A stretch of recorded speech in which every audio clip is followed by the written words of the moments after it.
il y a des livres de rêve pour les libraires qui... le rêve, c'est que ça soit distrayant, agréable à lire, intelligent. Vous voyez, le genre... c'est très rare. Souvent, c'est distrayant mais con, enfin, pas très intelligent, ou très intelligent et un peu chiant. Hein.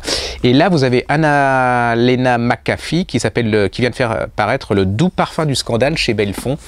J'ai adoré ce bouquin parce que justement, vous êtes exactement dans ce schéma que j'adore, c'est-à-dire que vous avez, voilà, on est de nos jours, hein, une journaliste, alors journaliste haut de gamme, hein, qui a reçu le Pulitzer, qui a été une précurseur du journalisme féminin.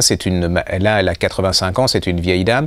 D'ailleurs, elle a des descriptions de la vieillesse qui sont terribles, mais alors terribles, hein, je vais vous dire, oh, putain, pourvu que j'ai un cancer avant l'âge qu'elle est, parce que c'est pas possible. Et donc elle vous raconte son âge, bon là vous en prenez plein la tête, mais c'est pas le thème du bouquin. Le thème, c'est que c'est une journaliste de Pulitzer, c'est-à-dire qu'elle a été en Corée avant que tout le monde y aille, c'était un monde d'hommes, hein, donc elle se retrouve la seule femme, elle a fait le Vietnam, elle a été voir Staline, elle a été voir, vous voyez, elle a connu absolument tout le monde, et puis elle se retrouve à faire paraître des articles qu'elle a écrits il y a très longtemps, et l'éditeur lui dit, bah, écoutez, il faut absolument que quelqu'un vienne faire un reportage sur vous. Et elle est très réticente, mais on lui fait comprendre qu'elle n'a pas le choix, parce que vu qu'elle a 85 ans, que les gens ne la connaissent pas forcément beaucoup, qu'il va falloir... Et là va arriver une espèce de...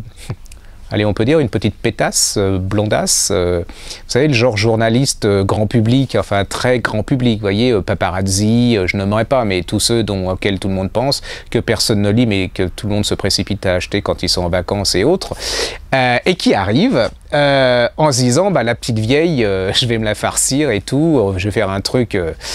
Mais le problème, c'est qu'elle n'a pas compris que la petite vieille, c'était une espèce de monstre journalistique et qu'il a vu venir. Et donc, elle arrive. Et là va commencer l'interview la plus apocalyptique, parce que, je vous raconte, la petite John, ce qui l'intéresse, par exemple... Pour vous donner un symbole, elle rencontre Lénine, elle va pas lui demander comment est venue la révolution la révolution de 17, non, elle va lui demander la couleur de ses caleçons, s'il a déjà trompé sa femme, voyez le genre, le resto où elle va dîner, c'est ça qui l'intéresse, c'est ce qu'elle veut. Et la vieille, c'est pas ça qu'elle veut, elle veut raconter vraiment le journalisme dans toute sa grandeur.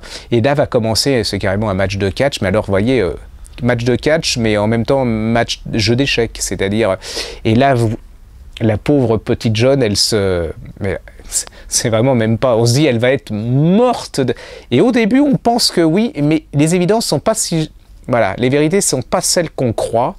On va découvrir des secrets, on va redécouvrir cette petite John qui, sous des apparences superficielles, et vous allez, alors c'est une description de notre époque, du journalisme comme il peut être tombé dans les pires affres, et puis un journalisme un peu la papa, mais très grand, très littéraire et tout. C'est magnifiquement fait. En fait, c'est deux femmes, c'est l'histoire de ces deux femmes, c'est l'histoire de secrets, c'est l'histoire de d'où elles viennent, qui elles sont. C'est une merveille, hein, les enfants. Ça s'appelle Le doux parfum du scandale, c'est chez Anna McAfee. La couverture, j'ai adoré, et vraiment c'est pas un livre d'homme ou de femme, hein, c'est vraiment un bon livre plein de distrayants, vraiment vous pensez à autre chose, ça détend, puis en même temps ça vous fait réfléchir à notre époque, et c'est pas forcément très sympa pour notre époque.